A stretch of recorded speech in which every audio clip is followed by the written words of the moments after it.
Доброго вечера. В эфире АТР Прайм со мной на этом телеканале. Сегодня у нас тема необычная. Не так, как обычно, мы просто разговариваем о каких-то интересных событиях и людях, и берем интервью каких-то действующих лиц политики украинской. Сегодня действующее лицо украинской политики для нас, для меня, по крайней мере, это молодой одесский гражданский активист Сергей Стерненко. Сергей Стерненко не может быть в нашей студии, поскольку он в Одессе, и он недавно вышел, буквально сегодня вышел под залог из следственного изолятора. Он с нами будет на скайпе, на связи в скайпе. Я сейчас хочу, чтобы мы все посмотрели справку информационную про этого человека, о котором и о других громадских дьячах мы будем вести сегодня разговор.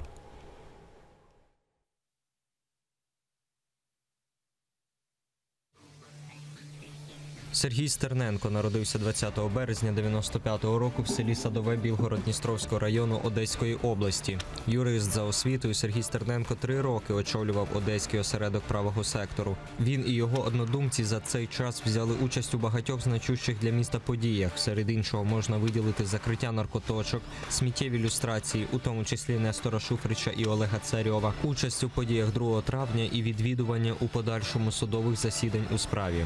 Сергій Стерненко також брав участь у подіях 3 березня 2014 року біля Одеської ОДА, коли активісти зняли з будівлі прапор. 18 листопада відбувся мітинг проти будівництва висотного будинку в Держсаду Одеси, який переріс у бійку з поліцією. Активісти палили фаєри, застосовувався сльозогінний газ. Приморський районний суд Одеси обрав запобіжний захід у вигляді утримування під вартою на 60 днів для колишнього лідера Одеського правого сектора Сергія Стерненка та Дем'яна Ганули, які підозрюються в організації заворушення 18 листопада. Відкрито кримінальні провадження у статті хуліганство та погроза або насильство щодо працівника правоохоронного органу. При цьому суд встановив для Стерненка можливість вийти під заставу у розмірі 608 тисяч гривень. Їх просто не існує. Вот такие события происходили в Одессе, начиная с ноября. И сегодня закончилось тем, что Сергей Стерненко освобожден пока под залог, но его человек, который вместе с ним активист был задержан, Демьян Ганула, он находится под арестом и по сей день. Вот, сейчас у нас в эфире гость, это известный украинский художник Александр Ройтбург. Здравствуйте, Александр. Как мы говорим, шалом алейкум. Шалом алейкум. Алейкум шалом. Да, Александр, он одессит, и, ну, по крайней мере, среди меня это самый известный одессит, а так как я не как был... ты среди меня самый известный крымский татарин. Прекратите обмен комплиментами. Вот, мы просто очень важно, что Александр с нами здесь, потому что он следит за всеми событиями в Одессе, как культурного, так и некультурного свойства. Бескультурного свойства. И он знает лично Сергея Стерненко и давно, и знает ситуацию в городе. И мы будем общаться с Александром Ройтбургом и общаться с другими одесскими активистами по телефонам и скайпам. И также будем пробовать звонить губернатору Одесской области Максиму Степанову, который внес сегодня залог за Сергея. Ну а начнем мы с того, что Сережа у нас на свободе оказался. И сейчас он с нами в Да, я ему даже написал, что не мог посидеть еще денек. Мы тогда такую передачу сделали «Свободу Сергея Стерненко». Да, вот все обломал, конечно. Да, но вот этот обломщик, это человек, которого сегодня выпустили на свободу, он с нами в скайпе. Здравствуй, Сергей. Витаю. Какой ты бодрый. Каковы были условия содержания, как сразу спрашивают у людей, вышедших на свободу? Ну, умови, як у в'язниці, що я можу ще сказати. Все було в цілому гаразд, адміністрація йшла на зустріч, ніяких проблем не було. Єдине, що доволі холодно там. Угу. Скажи, пожалуйста... Что, тебя не грели? Окремо, Саш, після ефіру поговоримо. Что с твоим товарищем Демьяном Ганулой, который остался там? На жаль, він ще залишається під вартою як мінімум до апеляції. От, чекаємо на судове засідання, будемо його приходити підтримувати і витягувати з-під варти. Ще є питання по моєму другу Ігору. Він знаходиться під цілодобовим домашнім арештом. Рішення по ньому теж буде оскаржене, будемо добиватися його звільнення, тому що всі звинувачення, які на нас повісили практично, вони є абсолютно безпідставними. А давай-ка ты расскажешь подробно об обвинении, которые вам предъявляют, и кто предъявляет в первую очередь.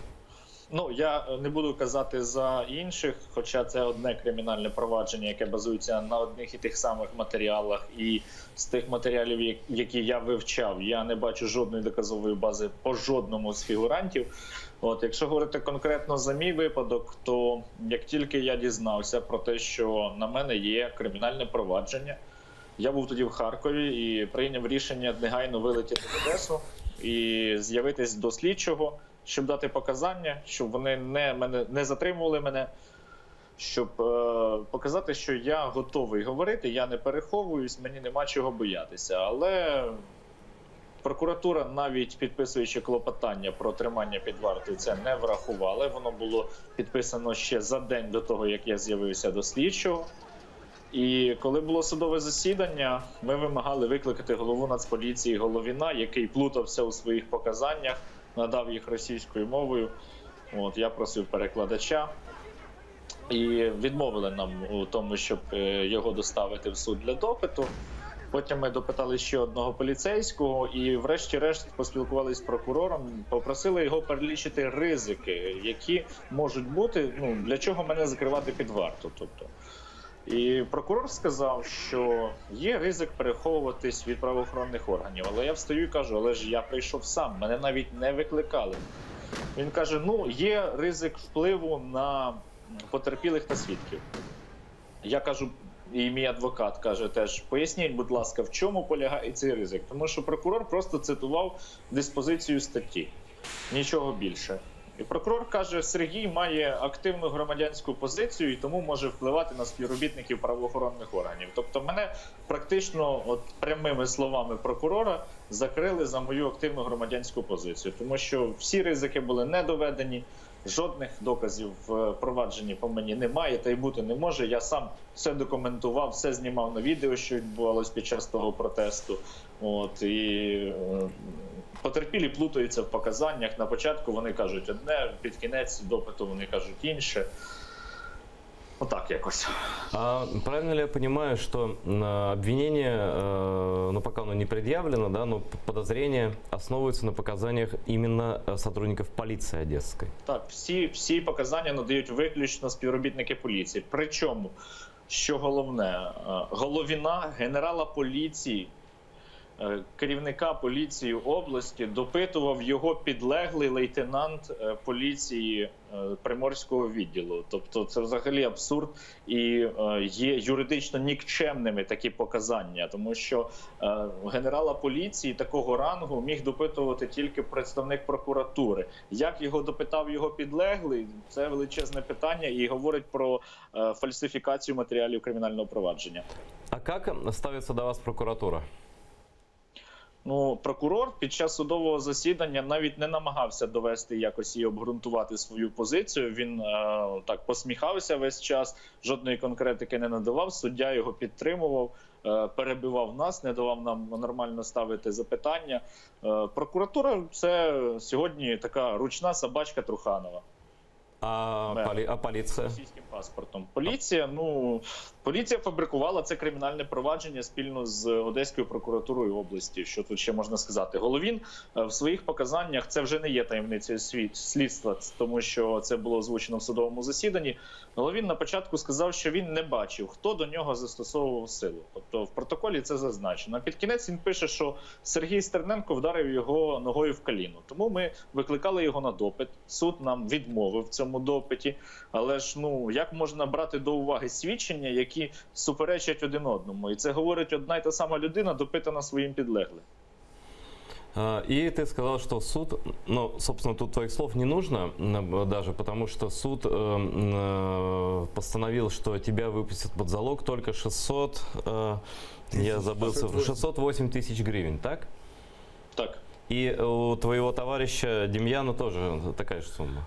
Ні, у нього застави взагалі немає, його затримали.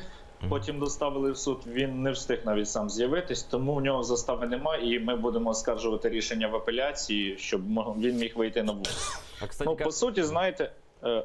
Так. Говори. Знаєте, те, що зробили слідчі і група прокурорів, бо їх там ціла група, вони розслідували за 2 дні оце кримінальне провадження, і це називається фальсифікація матеріалів кримінального провадження і притягнення до відповідальності завідомо невинної особи. Це є тяжким злочином, передбачено Кримінальним кодексом. А суддя Іванов, суддя Приморського суду, який повинен стати зіркою, на мою думку, він виніс завідомо неправосудне рішення. Він бачив, що жодних доказів немає по мені, і тим не менш він використав такий виключний захід по забезпеченню кримінального провадження, як тримання під вартою щодо мене, знаючи, що він вчиняє злочин. І ці люди, вони повинні не просто піти у відставку, як Головін чи Жученко. Ці люди повинні нести кримінальну відповідальність. Вони повинні відповідати перед законом і з усією суворістю закону, тому що це створює негативні прецеденти, і Україна з такою ситуацією виглядає як Північна Корея. Ну, вообще, да, такое ощущение, что все ветви силовой там, и правоохранительной власти почему-то нашли врагов в лице громадских активистов, при том, что я не помню, боюсь соврать, но, по-моему, для коррупционеров у нас были залоги там что-то 200 тысяч гривен, там 300 тысяч. Я Директор табора Вікторія, троє дітей вийшов під 128 тисяч, якщо не помиляюсь. Выбор, Сергей. Я произвел подсчет. Залог, который назначен за Стерненко, более чем в 2 раза превышает суммарный залог за 2 человек. За одного очень крупного коррупционера Каскива и за Саркисяна, который был директором Виктории, где погибли 3 девочки. 2 тяжких преступления, вот, суммарный залог меньше 300 тысяч гривен. У Сергея 600 с хвостиком. Сергей, скажи, пожалуйста, а почему ты такой страшный, что за тебя такие огромные залоги? Может быть, не только из-за ситуации с парком, может быть, это месть за все в сумме, потому что ты там много чего натворил. Например, сорвал концерт Константина Райкина и так далее. Тебе как кажется, именно за это конкретное событие месть идет или в целом по сумме содеянного, так сказать? Знаєте, я навіть не буду висувати якісь версії чи здогадки. Прокурор під час судового засідання сказав, що Сергія треба закрити, тому що в нього активна громадянська позиція. Тобто вони вже навіть не ховаються, вони не думають ніяких відмазок, вони вже кажуть прямим текстом: от будеш активним, будеш відстоювати свої права та права своєї громади, сядеш у в'язницю. Я хочу сказати, якщо ці люди дивляться цей ефір або будуть дивитись, що вони навпаки змушують діяти і надалі, тому що тепер я розумію, що мій захист – це моя активна діяльність, тому що тільки так я зможу, навіть якщо опинюсь колись за ґратами, не дай Бог ще раз, я зможу вийти на волю тільки завдяки суспільній підтримці. А ця суспільна підтримка можлива тільки, якщо я буду діяти активно і надалі. Тобто вони, по суті, мені не залишають вибору і змушують рухатись вперед, змушують продовжувати робити те, що я роблю, и не зупинятись, за що я в певній мірі навіть їм вдячний. Но Александр Ройтбург написал, что они тебе карьеру делают. Знаешь, такая фраза про Бродского? Биографию, да. Нашему короткостриженному делают биографию. Да, так когда-то про Иосифа Бродского говорили, Анна Ахматова говорила, что нашему рыжему делают биографию. Вот. Но все-таки я хочу уточнить еще один нюанс.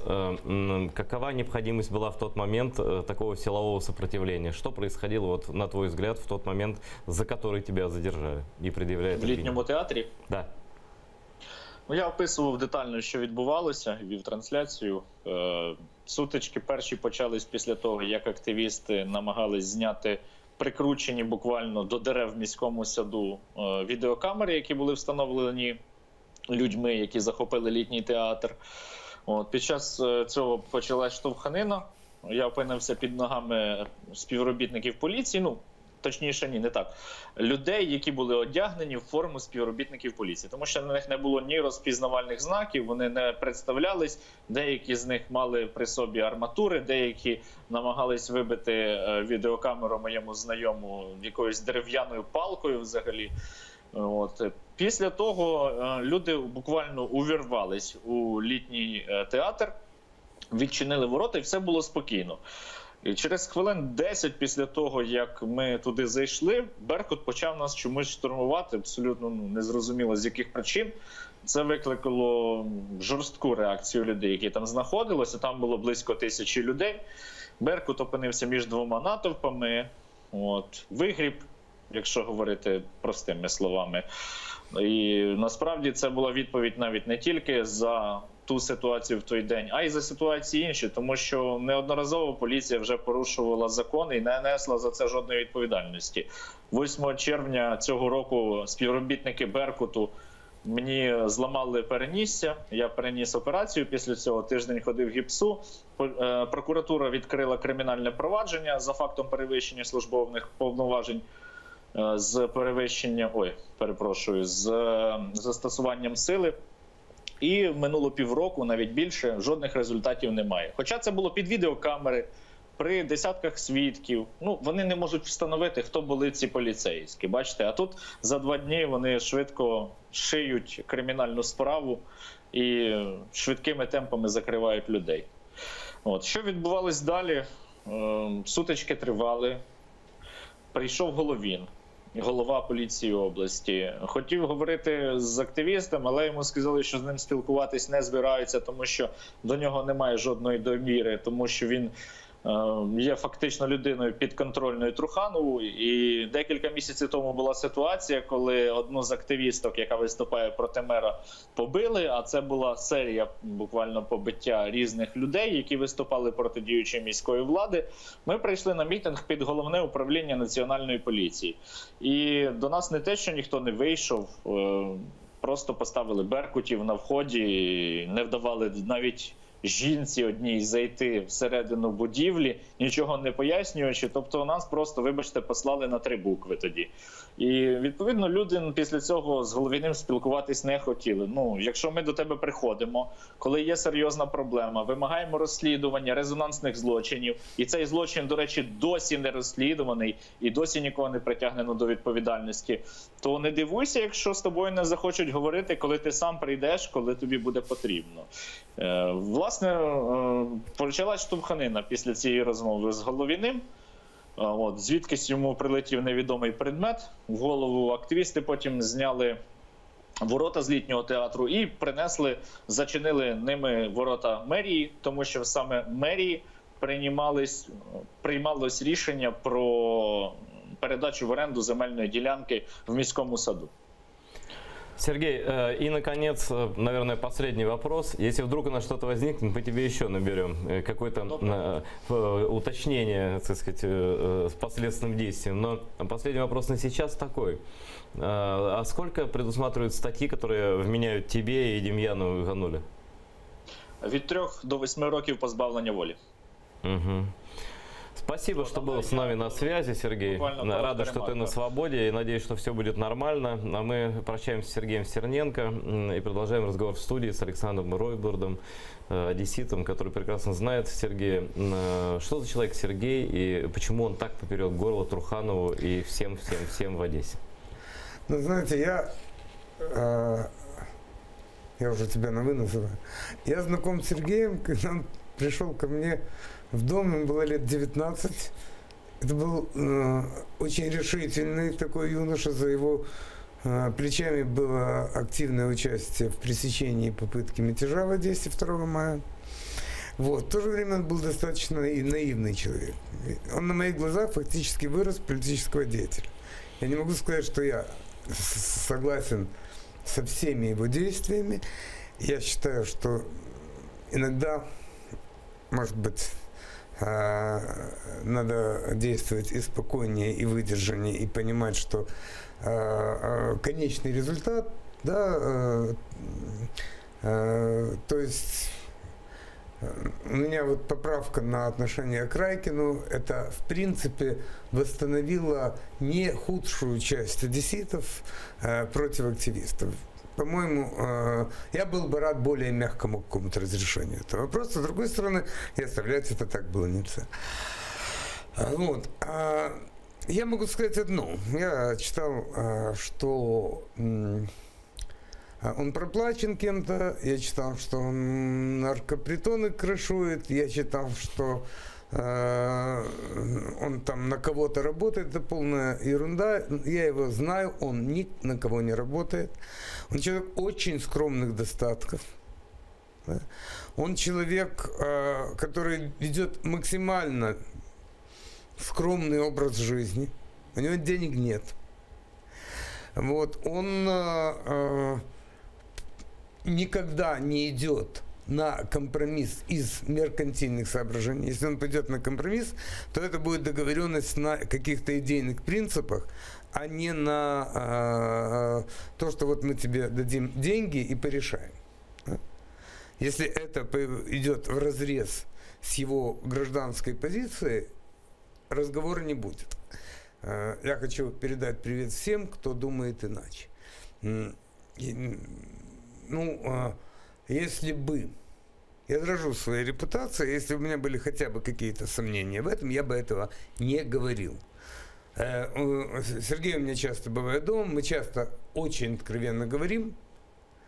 Я знаю, какие могут быть очень скромные источники его дохода, они очень скромные. И поэтому я считаю, что попытки с этой стороны как-то его опорочить, это грязно, низко и недостойно. Обо мне тоже много всего говорят. Ну, Саш, ну а почему он такой, в общем, молодой совсем парень, да, стал таким врагом номер один у одесского истеблишмента? Знаешь, из-за харизмы. Активистов много. А харизматичен Стерненко. Был как-то замечательный, я помню, эпизод, когда мы сидели у меня дома, пили вино, да, был Сергей Стерненко, и он пил, по-моему, виски. И был Саша Боровик. Это тот, который был заместителем Саакашвили в период его губернаторства. Да, причем как бы это была абсолютно частная встреча, и в это время Сергею кто-то звонит, говорит, начался антипрокурорский Майдан. Боровик говорит, а мне ничего не говорили. Ну, так это или иначе. Мы самогон мы дегустировали, точно. Я как раз сварил отличные яблоневые или виноградные. Этого я уже не помню, самогон. Скорее, судя по времени года, виноград. Вот. И, тем не менее, мы сели, поехали к прокуратуре. От такой троицы, когда вот из одной машины выходят Стерненко, Боровик, которые никак до этого никогда не виделись и не соприкасались, и я, подвисали челюсти у многих. И у грузин, и у правых активистов, и у одесской интеллигенции. Это было очень смешно. Но потом начал говорить Боровик, и я увидел, как народ поскучнел. Да? И тут слово взял Стерненко. Это эффект Троцкого. Да? Было буквально произнесено несколько фраз, и я увидел в глазах людей готовность к тому, чтобы он сейчас произнес команду «ты туда, так построились, идем туда». Почему так? Он убедителен, в нем есть и сила, и логика. Я считаю, что у него большой политический потенциал. Конечно, иногда нужно уметь себя сдерживать, иногда нужно, наверное, как в политике уметь сдержаться и даже смолчать.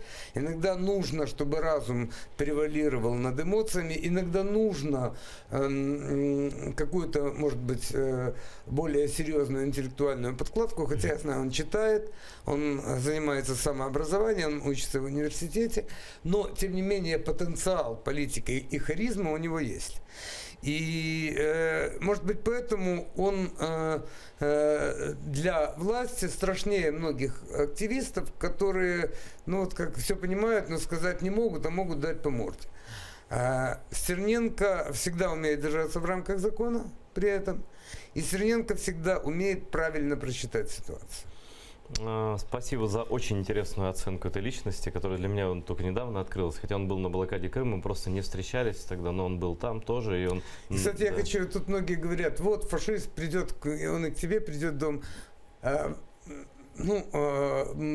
С некоторой точки зрения мы все фашисты, ты же знаешь, да, хунта у нас у власти, а мы все фашисты. Вот, он примерно такой же фашист, как мы с тобой китайские летчики или там солисты балета Мариинского театра. То есть это человек, который действует в рамках закона, человек, который не стремится заменить демократию авторитарной или тоталитарной формой правления. Конечно, у него есть претензии к демократии, у меня тоже есть претензии к демократии. Саша, у нас на связи бывшая, еще нету, да, подсказывает мне редактор. Тогда подождем еще Соломею Бобровскую. Она была ее губернатора после Саакашвили. Я знаю, кто такая Соломея. Да, она тоже будет с нами на связи. Вот уже есть за Соломея. Вітаю вас.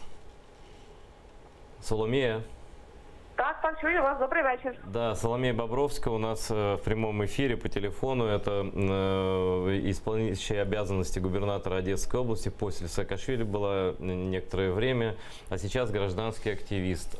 Соломея, что вы можете сказать про так называемое дело Стерненка и его друзей?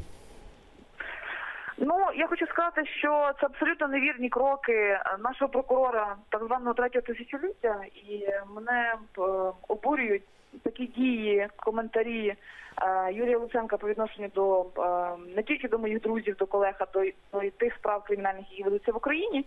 І якщо вони хочуть, і вони вважають і думають, що Одесу можна скрутити ось так, просто баранячий ріг, залякавши молодих активістів зовсім іншого покоління тримання в СІЗО, то, напевно, вони помиляються.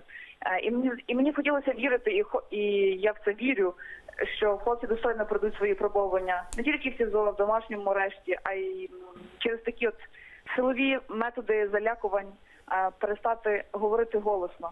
Мені здається, що завдяки цим хлопцям, зокрема Стерненку, його друзям, Одеса в 2014 році пройшла свій тест на оцю незалежність і на відвоювання Одеси бути українською.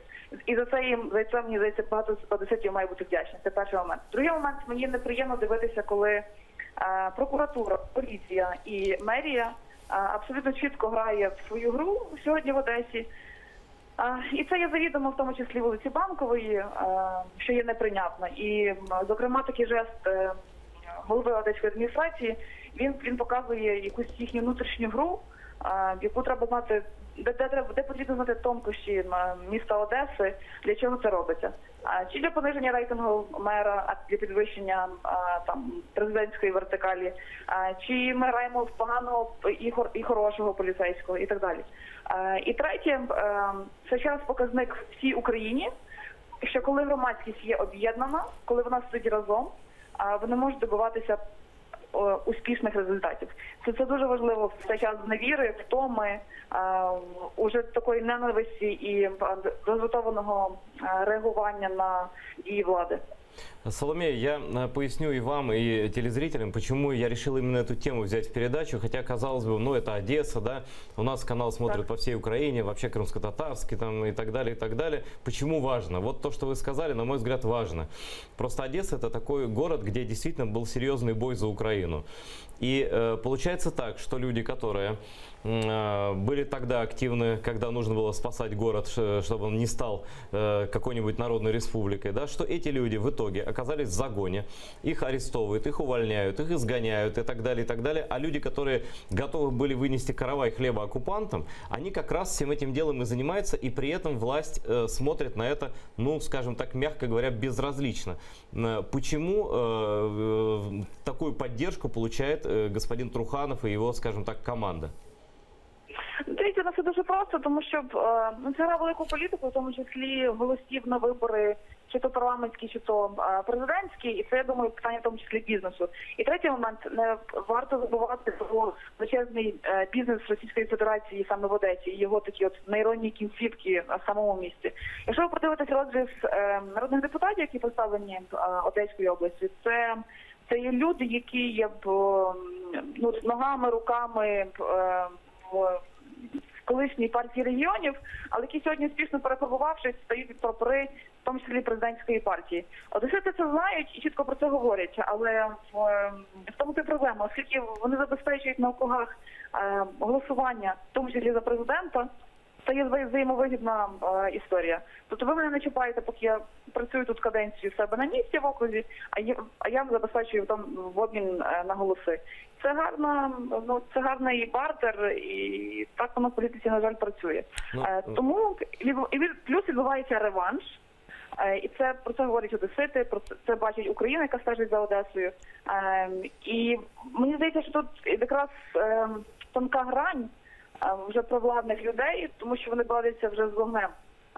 Ось цей спротив наростає, і вони ризикують бути просто винесені перед ногами, що може бути і з прокуратурою, і з поліцією, де були оголошені безстрокові акції протесту. Соломея, скажите, а у гражданских активистов есть силы, массы в Одессе? Вот какое количество людей готово в случае, если вот это дальше будет продолжаться таким образом, беспредельно со стороны силовых структур, властных структур и так далее, вот реально есть там какие-то подставы для выхода на улицу, и какое количество людей может собраться, как вы думаете? Ви знаєте, мені тут важко судити, тут, напевно, пан Ройсбург буде краще відчувати і знати одеситів. Сьогодні, до прикладу, були на суді, стояли постійно протягом 6 годин близько 100 плюс людей. Як на мене, це досить багато і показово. 150 нехай. Плюс паралельно йшла акція під прокуратурою, це лишалося 23, плюс паралельно акція під поліцією, де було ще там людей 30-50. Але ще ми не забуваємо, що в Різельнянському районі відбувається суд, де судять вбивцю нашого українського морпіха, і паралельно суд над директором табору «Вікторія», куди ще прийшли люди. Тобто, я думаю, що таких з натяжкою добрих 2000 сьогодні були розходжені на судах. На вулицю, безперечно, вийде більше людей, оскільки це вже буде не пасивне спостерігання через Фейсбук, а сказати, що шановні, ми Україна, і ми хочемо, і ми вийдемо. І мені здається, що навіть акції, навіть символічні, як День вишиванки чи вишиванковий протест, він піднімає. Ця кількість може бути піднята, насправді, при крайній необхідності. Я хочу теж підповірити, але, можливо, пан Ройсбург мене виправить і скаже. Я не поправлю, я дополню. Есть еще другая составляющая протеста. Так, например, я знаю, что достаточно массовый митинг произошел в воскресенье против того, чтобы бывшее здание бывшего дворца моряков, там хотят строить 7-этажный какой-то 5-звездочный отель, и одесситы вышли против этого, и вообще власть наступает на болевые точки самоидентификации города, и город ощущает власть как угрозу. И с этим не хотят мириться. И движения эти разновекторные, но все-таки общая волна какого-то критического отношения к власти, она достаточно ощутима.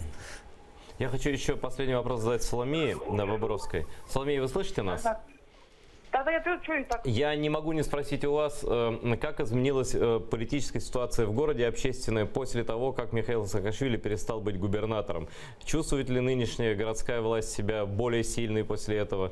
Но вообще, что происходит? Как они ведут себя? Гарне питання, я теж за цим спостерігаю, але наскільки мені відомо, доля мера є відносно вирішеною і є бажання його посовувати з місця його керування.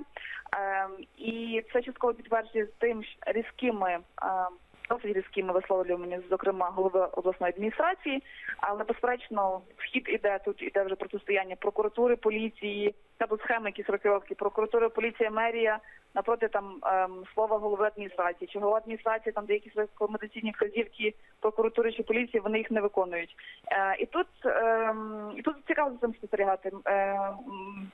Я так само, як і ви, на це дивлюся, але знаю внутрішню інформацію, що пана Труханова все ж таки будуть валити з його поста. І це цілком очевидно, і відповідно громадськість теж буде підніматися на цей протест. І те, що говорить пан Ройтбург, коли наступають на дуже болючі точки одеситів, зокрема по забудові і забирання цієї ініфікації історії в одеситів, от це може зірватися. Вони можуть десь промовчати в інших моментах, там якихось там послугах комунальних, сервісом, але коли в них забирають історію, тут реакція може бути чітка, дуже чітка і жорстка.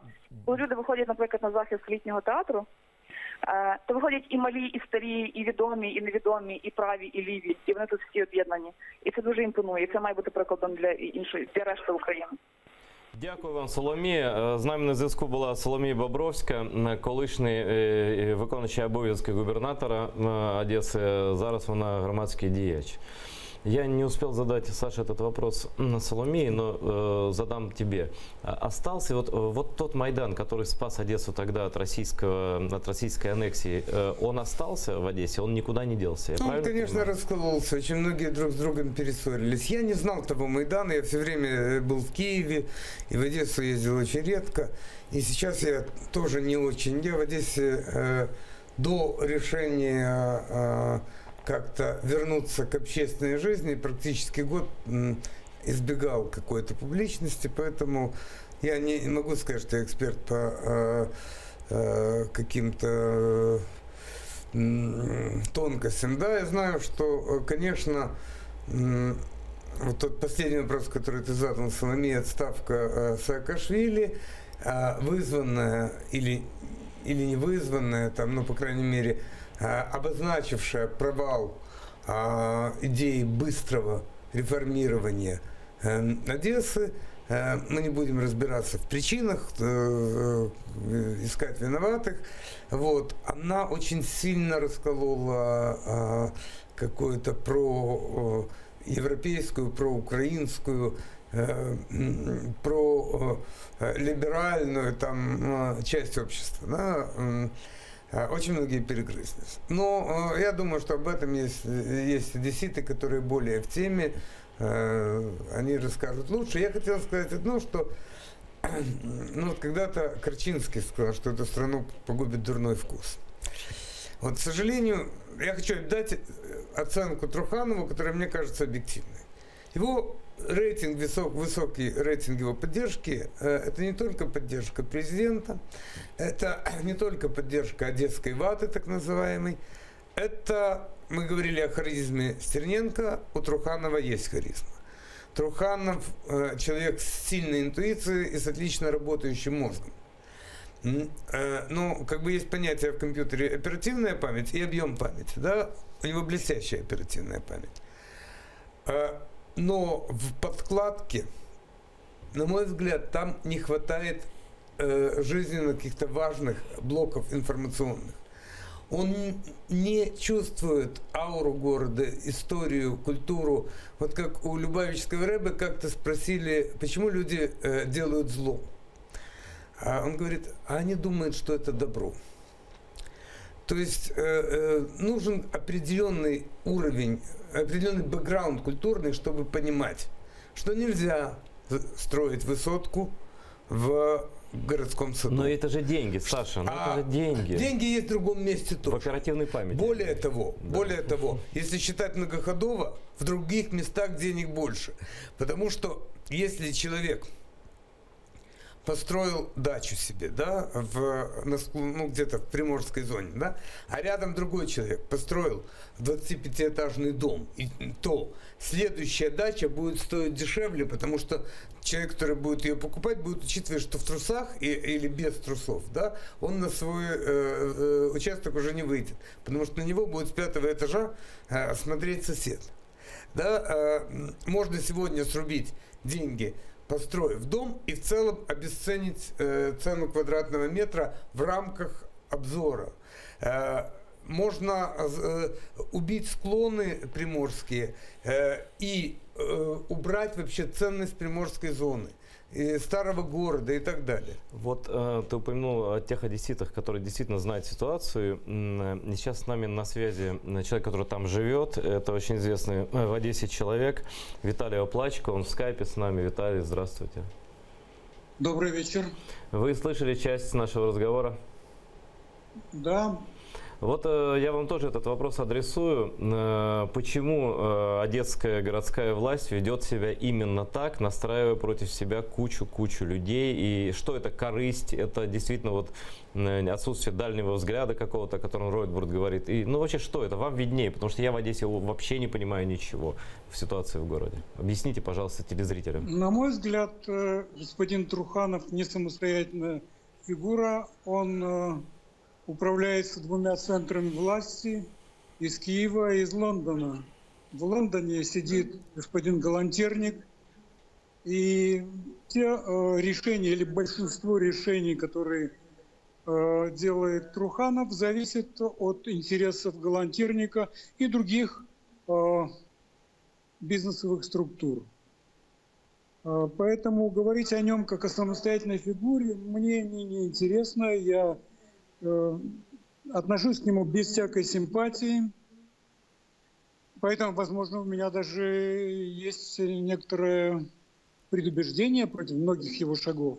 Что касается ситуации с Горсадом, мне хотелось бы подчеркнуть значительное отличие этого протеста от всего, что было прежде. Во-первых, массовость. Я был там, поэтому с большей или меньшей точностью могу утверждать, что там было не менее 1000 человек, а может быть и больше. Во-вторых, социальный состав. На прежние митинги и протесты выходили в основном люди, то, что называют активисты за фахом. То есть они пытались каким-то образом протестовать против любых событий в городе, на их взгляд, не отвечающих интересам горожан. Здесь же пришли преподаватели, музыканты, учителя. Я встречал очень много знакомых из различных вузов Одессы. Почему это произошло? Потому что городской сад и попытка его застроить – это надругательство над исторической памятью горожан. Это не просто часть горсада, это часть одесского мифа. Так же, как это было с Аркадией. Но с Аркадией прошло все относительно спокойно, только по одной простой причине. Годы были тяжелые, люди были заняты совершенно другими проблемами. Аркадия превратилась в чудовищный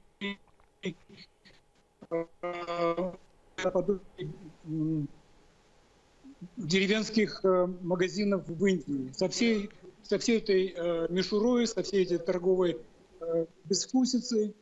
Я понимаю, что у Труханова не та подготовка. Вероятно, вкус плохо воспитывают в военных казармах. Поэтому нисколько не удивлюсь, если он, проходя по Аркадии, удивляется и говорит: да что же мне нравится, мрамор есть, все же хорошо.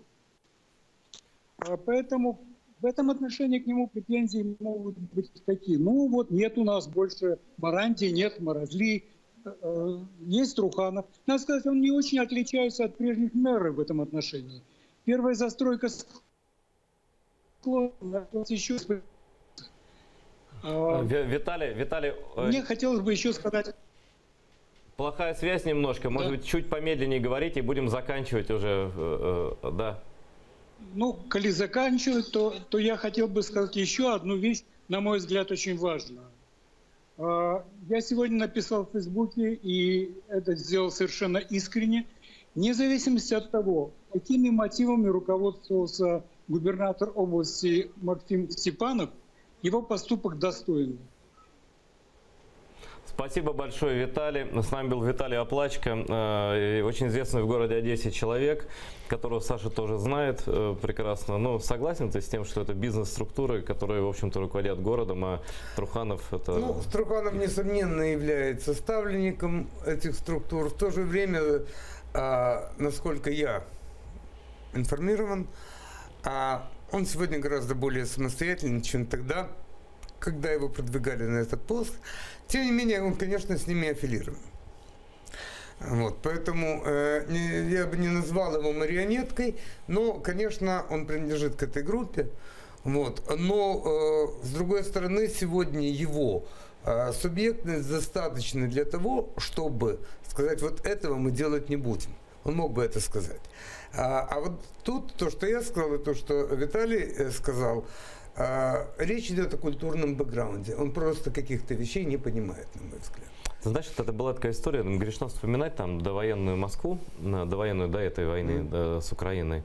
Но Лужков тоже строил куполки везде и думал, что это всем должно нравиться. Очень красиво, да? Да, очень красиво. Но это же правда красиво. То есть вкус был у человека такой, и вот этот нынешний мэр, который еще несколько лет назад пришел, он тоже делает что-то свое, и ему кажется, Киеве, что... Амельченко тоже ну да, тебе виднее, что здесь было, да, что ну как же вам, дуракам, не нравится? Ведь вот позолота, вот ангелочек, да, вот куполочек, а вот крестик у вас здесь.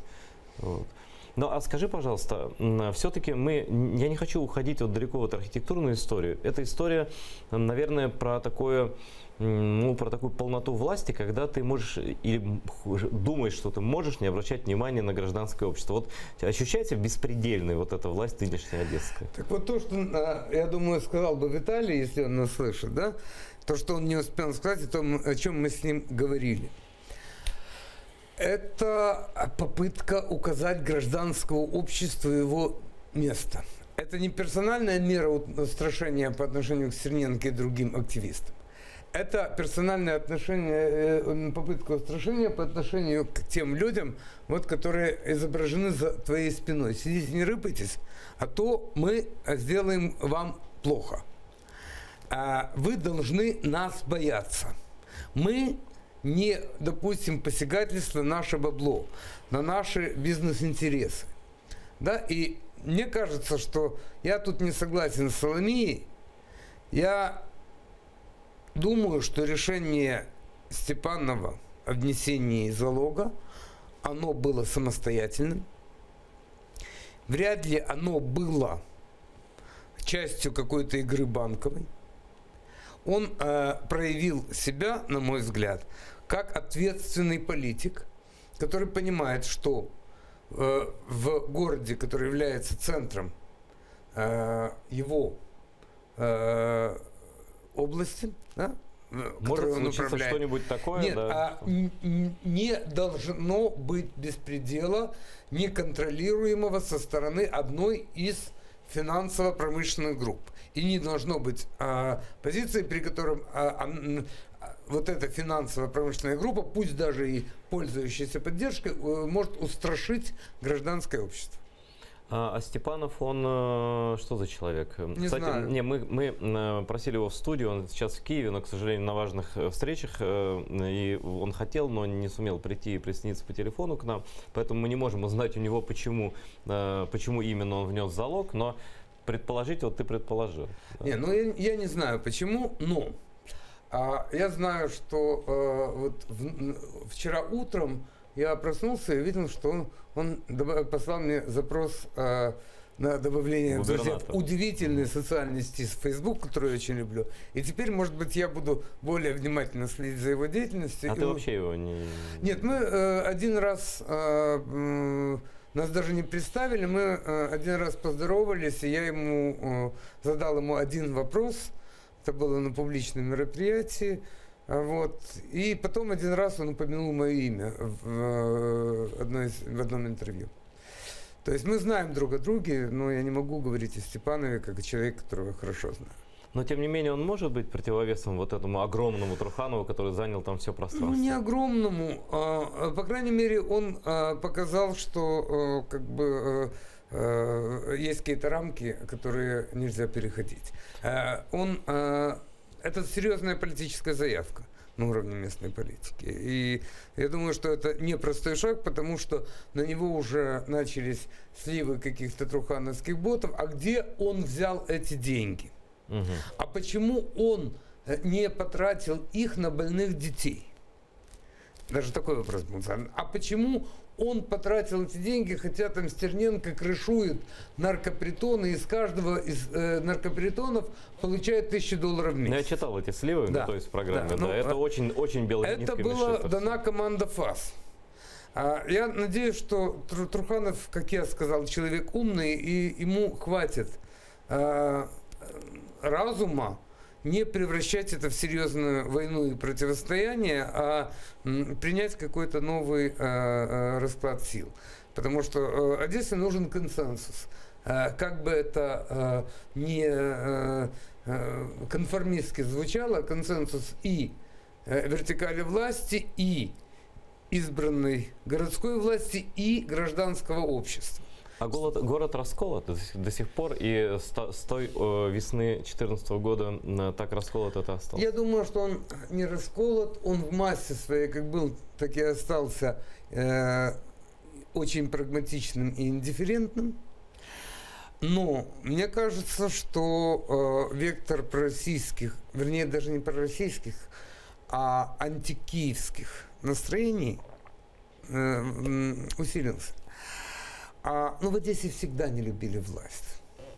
Это, вот она чувствовала всегда себя той самой провинцией у моря, она думала, что Бродский писал о ней. Мне один мой друг как-то сказал, как можно отличить одессита от неодессита. Бродский писал «Лучше жить в провинции у моря», имея в виду Петербург. А одессит всегда прибавляет в глухой провинции у моря, думая, что речь идет об Одессе. Я думаю, вот в Одессе, Одесса, которая ощущала себя провинцией у моря, всегда не любила власть, любую. Будь то коммунисты, будь то есть там это нельзя царь. назвать антиукраинской позицией? Конечно, в этом есть большой элемент ватности. Ну, отчасти она... Это долгий разговор. Я считаю, что украинская власть посылает городу неправильные месседжи. И Одесса дорожит своей локальной культурой. Локальная культура русскоязычна. И попытки утвердить в Украине приоритет украинской культуры абсолютно правомерные, воспринимаются как попытки лишить Одессу идентичности, воспринимаются как нашествие варваров. Вот эти вещи надо разводить. Это манипуляция, которая... Ну, Саша, вообще-то нашествием варваров выглядит застройка ватными бизнесменами парка Дерибасов. Это свои варвары. Да. Свои варвары. Да.